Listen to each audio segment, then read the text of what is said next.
ಇವತ್ತು ದೆಹಲಿಗೆ ಸಿಎಂ ಸಿದ್ದರಾಮಯ್ಯ ಇವತ್ತಿನಿಂದ 2 ದಿನ ದೆಹಲಿ ಪ್ರವಾಸವನ್ನ ಮಾಡಲಿದ್ದಾರೆ ನೋಡಿ. ಹಾಗೆ ಇವತ್ತು ರಾತ್ರಿ ರಾಯಚೂರಿನಿಂದ ದೆಹಲಿಗೆ ಡೈರೆಕ್ಟ್ ಆಗಿ ಪ್ರಯಾಣವನ್ನು ಬಳಸಿದ್ದಾರೆ.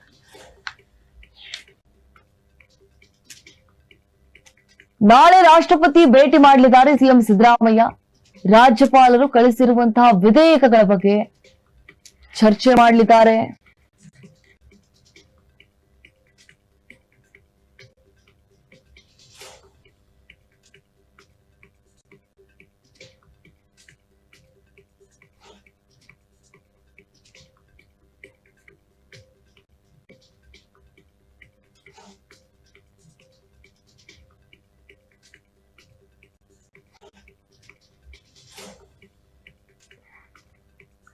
ರಾಜ್ಯಪಾಲರು ಕಳಿಸಿರುವಂತಹ ವಿಧೇಯಕಗಳ ಬಗ್ಗೆ ಚರ್ಚೆ ಆಗುತ್ತೆ. 24 ವಿಧೇಯಕಗಳ ಬಗ್ಗೆ ಸಿಎಂ ಚರ್ಚೆ ಮಾಡುವಂತಹ ಸಾಧ್ಯತೆ ಇದೆ. ಅಂದ್ರೆ ನಾಡಿದ್ದು ಪ್ರಧಾನಿ ಮೋದಿ ಅವರನ್ನ ಭೇಟಿಗೆ ಸಮಯವನ್ನ ಕೇಳಿದ್ದಾರೆ. ಪ್ರಧಾನಿ ಭೇಟಿಗೆ ಅವಕಾಶವನ್ನ ಕೋರಿದ್ದಾರೆ ಸಿಎಂ ಸಿದ್ದರಾಮಯ್ಯ ಅವರು. ಈಗ ತೆರಿಗೆ ಹಣ ಬಾಕಿ ಬಗ್ಗೆ ಚರ್ಚೆ ಮಾಡುವಂತಹ ಸಾಧ್ಯತೆ ಕೂಡ ಹೆಚ್ಚಾಗಿದೆ. ರಾಷ್ಟ್ರಪತಿ ದ್ರೌಪದಿ ಮುರ್ಮು ಹಾಗೆ ಪ್ರಧಾನಿ ನರೇಂದ್ರ ಮೋದಿ ಹಾಗೂ ಕೇಂದ್ರ ಹಣಕಾಸು ಸಚಿವೆ ನಿರ್ಮಲಾ ಸೀತಾರಾಮನ್ ಅವರನ್ನ ಭೇಟಿಯಾಗುವ ಉದ್ದೇಶದಿಂದ ಮುಖ್ಯಮಂತ್ರಿ ಸಿದ್ದರಾಮಯ್ಯ ಅವರು ದಿಲ್ಲಿಗೆ ಪ್ರಯಾಣವನ್ನು.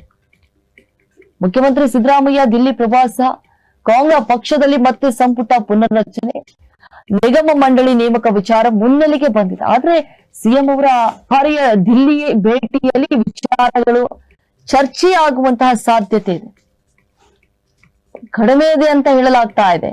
ಮುಖ್ಯಮಂತ್ರಿ ಸಿದ್ದರಾಮಯ್ಯ ಅವರ ದಿಲ್ಲಿ ಪ್ರವಾಸದ ಹಿನ್ನೆಲೆಯಲ್ಲಿ ಆಡಳಿತ ಪಕ್ಷದಲ್ಲಿ ಮತ್ತೆ ಸಂಪುಟ ಪುನರ್ರಚನೆ, ನಿಗಮ ಮಂಡಳಿ ನೇಮಕ ವಿಚಾರ ಮತ್ತೆ ಮುನ್ನೆಲೆಗೆ ಬರ್ತಾ ಇದೆ. ಆದ್ರೆ ಸಿಎಂ ಅವರ ಈ ಬಾರಿಯ ದಿಲ್ಲಿ ಭೇಟಿಯಲ್ಲಿ ವಿಚಾರಗಳು ಚರ್ಚೆಯಾಗುವ ಸಾಧ್ಯತೆ ಇಲ್ಲ. ರಾಷ್ಟ್ರಪತಿ, ಪ್ರಧಾನಿ ಹಾಗೂ ಕೇಂದ್ರ ಹಣಕಾಸು ಸಚಿವರನ್ನ ಭೇಟಿಯಾಗುವಂತಹ ಉದ್ದೇಶದಿಂದ ಮುಖ್ಯಮಂತ್ರಿಯವರು ದಿಲ್ಲಿಗೆ ಪ್ರಯಾಣವನ್ನು ಬೆಳೆಸಲಿದ್ದಾರೆ. ಮಂಗಳವಾರ ಮತ್ತು ಬುಧವಾರ ದಿಲ್ಲಿಯಲ್ಲಿ ಇದ್ದುಕೊಂಡು ಕೇಂದ್ರದ ಪ್ರಮುಖರನ್ನ ಭೇಟಿ ಮಾಡಲಿದ್ದಾರೆ. ಬಾಕಿ ಇರುವಂತಹ ಪ್ರಮುಖ ವಿಧೇಯಕಗಳಿಗೆ ಅಂಕಿತ ಹಾಕುವಂತೆ ರಾಷ್ಟ್ರಪತಿ ಅವರಿಗೆ ಕೋರುವುದು ಒಂದು ಕಾರ್ಯಸೂಚಿ. ಅದು ರಾಜ್ಯದ ಅಭಿವೃದ್ಧಿ ಯೋಜನೆಗಳಿಗೆ ನೆರವು ನೀಡುವಂತೆ ಕೇಳಿಕೊಳ್ಳಲು ಪ್ರಧಾನಿ ಹಾಗೂ ಕೇಂದ್ರ ಹಣಕಾಸು ಸಚಿವರನ್ನ ಸಿಎಂ ಭೇಟಿಯಾಗಲಿದ್ದಾರೆ. ಇತರ ಇಲಾಖೆಗಳ ಸಚಿವರನ್ನು ಭೇಟಿಯಾಗುವಂತಹ ಸಾಧ್ಯತೆಗಳಿವೆ.